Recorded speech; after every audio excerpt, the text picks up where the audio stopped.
We are here with Otis Smith, 2001 Super Bowl champion with the Patriots.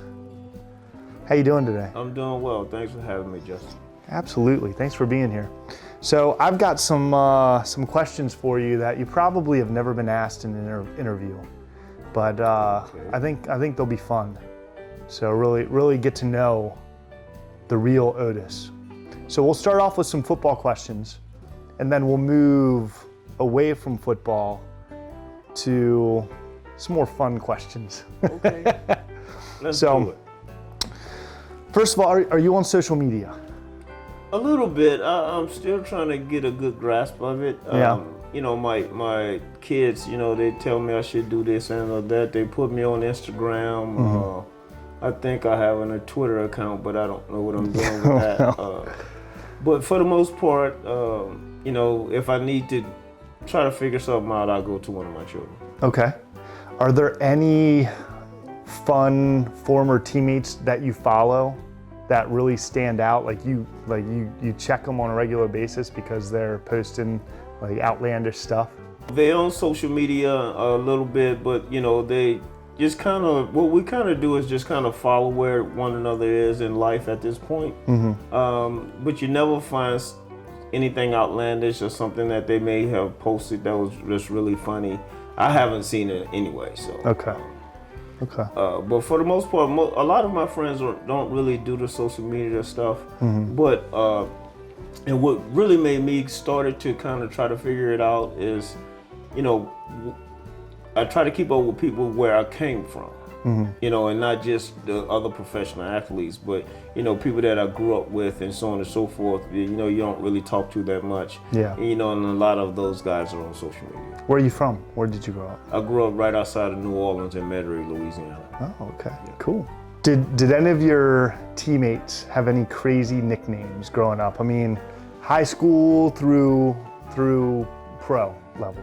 Like my nickname is Peanut. Okay. If that's a crazy nickname. I mean, what's the story behind that? But see, my mom started calling me Peanut because when I was born, I was really small. Okay. And, I wasn't premature or anything. I was just small. And, she looked at me and said, after she named me Otis, she said, well, Peanut. And that's what she started calling me, Peanut. And now, still today, in my almost mid-50s, people still call me Peanut where I'm from. Did that nickname carry, did you carry that while you were in the league? Did people call you Peanut, or is that a family thing? No, when I went to college, one of my roommates started instead of calling me Otis, he would spell my name. He would say Otis. Okay. And, and that carried me throughout the NFL. Okay. Or throughout my career. And a lot of people still spell my name instead of just calling me Otis. Yeah. Well, you don't find a lot of guys that do a lot of talking out on the field. A lot of guys just play and they focus on their jobs. But I met played against this one guy, Andre Reed, who played for Buffalo. Yeah. Hall of Fame. Hell of a receiver. Stud. Really, really nice guy. And he asked me, how was my family doing? And this is throughout the course of the game. And I was like, and it kind of threw me off a little bit. Like, well, why is he asking me about my family? But he was just genuinely asking, how was everybody doing? Is everybody okay? That sort of thing. And but it kind of threw my game off for a few plays. Yeah. I was like, where is he going with this? Yeah. He's setting me up for something. But it taught me something, and just how it threw me off, I started doing that same thing to other guys. And they were like, well, wait a minute, especially if you can find out you can find out a mother's name or somebody's name, especially a girlfriend, and it totally throws them off for a little while, so you put hey, your how's mind Sandra on doing? Yeah. What? Well, what?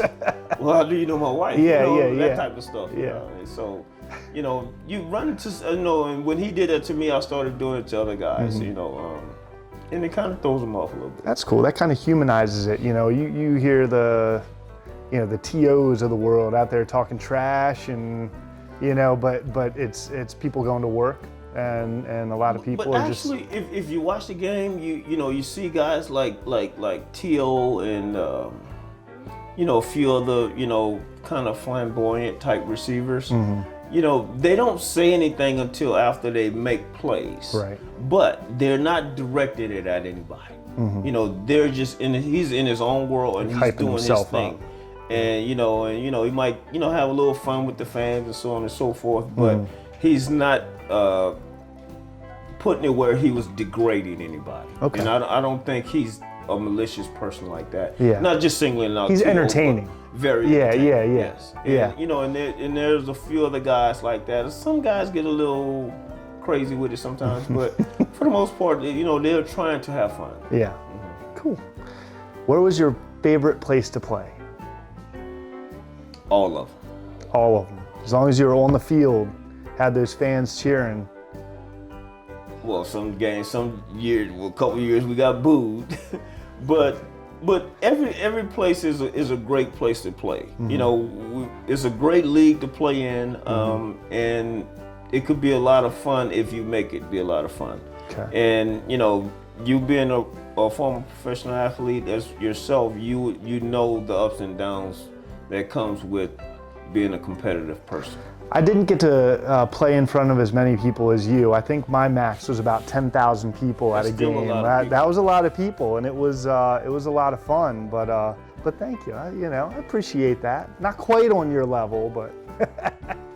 Well, we play different sports, and you know, the way I look at it, like everybody has so many plays in them, and everybody can only get so high. You know, I was fortunate enough to be at the pinnacle of sports. You know, playing in the NFL, playing in the Super Bowl, winning the Super Bowl, and I don't know any other sport that can really get higher than that, because it's such a combative sport. It's such an intense sport, and it's always win or go home. You know, it's not, you know, we can play this team next week or the next couple of days. Right. If you lose at the wrong time, you would not be in the big games. Right. You don't have a 162 game schedule like you know, baseball. You got 16 games, and every one of them is You as got to make it important as count the starting next. in September, Yeah. starting early. Yeah. You know, because if you fall too far behind, it'd be too hard to catch up. Right. Yes. Right. What's the best thing you've done since retiring? Like the coolest thing you've done that you can look back and say, man, I did that. Was being at home and helping my wife raise our children throughout their high school careers. Okay. Wow. How many do you have? 3. 3. And that it's hard work, don't get me, but you know, that's the most gratifying thing that I could ever think of that I've ever really done in my life. Is seeing my, you know, I have 4 daughters, to see all 4 of my daughters. Well, I still have one in high school. Okay. But 2 of my daughters have graduated college. One is at New York University right now, and I still have one in high school. Awesome. So everybody's going to college and everybody's going to graduate. Deal. That's the most gratifying thing I think a man could ask for. If you could play another sport professionally, what would it be? Most likely basketball.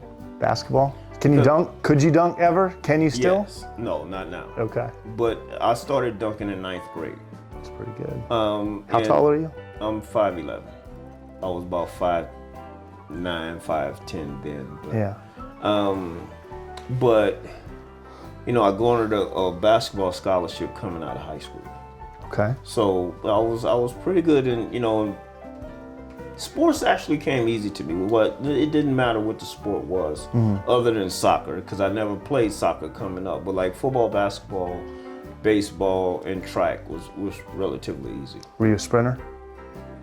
I did the decathlon. You know, I was one of those guys where, you know, I wasn't a 10-2, 10-3 guy. You know, I was, you know, more in the, you know, mid-10 range. You know, I can long jump, I could high jump, so I could do multiple sports, multiple events. So, you know, that's what kind of the angle I went to, because I knew I wasn't going to win 100. I wasn't going to win the 2 or the 4. You know, I would have been one of those guys maybe in 3rd or 4th place. So it was easier to do all the events opposed to, you know, focusing on 1 or 2. So that's interesting. How do you keep up with these super sprinter wide receivers coming out of college? You know, obviously you're fast, but having that closing speed, seems to be the valuable asset of corners, safeties, So how did you compete with these super sprinters, you think? If you let some of these guys run, Yeah. It's hard to run, especially you don't know exactly where they're going, and they do. Yeah. And some of these guys are so fast, it's hard. So you gotta figure out ways to combat that, by using. What I did was use different techniques and not let them see the same thing all the time. Okay. And sometimes I would get my hands on them and try to be a little physical with them at the line of scrimmage. But ask them how their girlfriend's doing. Yeah. How's your grandmother? But just deterring what they're trying to do. But you have to do it early in the down. If you don't, you can make it a little tough on yourself. Gotcha. Okay. What sport would be the funniest to add a minimum level of alcohol? Baseball. The games would never end. I know. It would be the most. Can you imagine? You getting a little buzz trying to hit that ball. Tried to throw a strike. Oh, that even. You throwing the different pitches and Can you imagine that? That'd be hilarious. I've played basketball drunk before, and that like in an organized game as an adult, and that was pretty hilarious. Like I know people watching that game were having a good time, laughing at what was going on the court. The comfiness at what's going on out Yeah. there. I'm not playing. Okay. If you were king for a day, what's the first law you would overturn or create?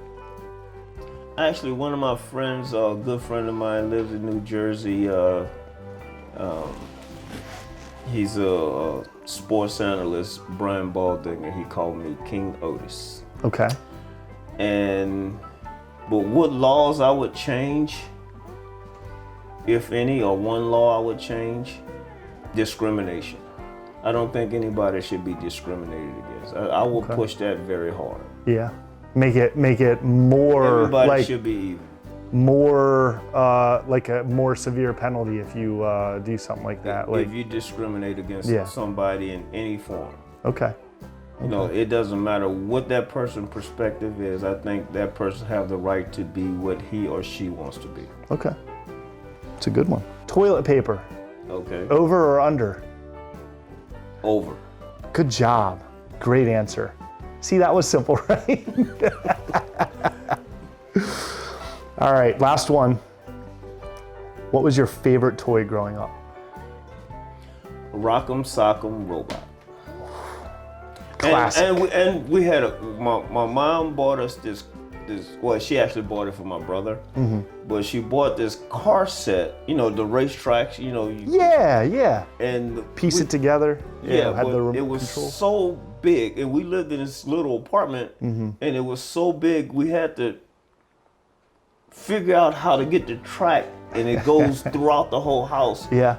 From one, so you couldn't close the bedroom doors. Mm-hmm. So, because the track went in, I think it was a 3-bedroom apartment we were living in, and the track went in every room of the house. That's awesome. And it was so much fun. I had one of those, not as extensive as that. It was, it was like in a corner of the room, and it had like, a couple different levels. The tiered thing with the bridges and all. Yes. That's awesome, man. That was a fun one growing up. Yeah, that was. Look, I like Rock'em Sock'em Robot, but when my brother got that track, I think we kind of kicked the Rock'em Sock'em Robot to the side. Yeah. And we would play with that thing every day. Yeah. Those things were fun.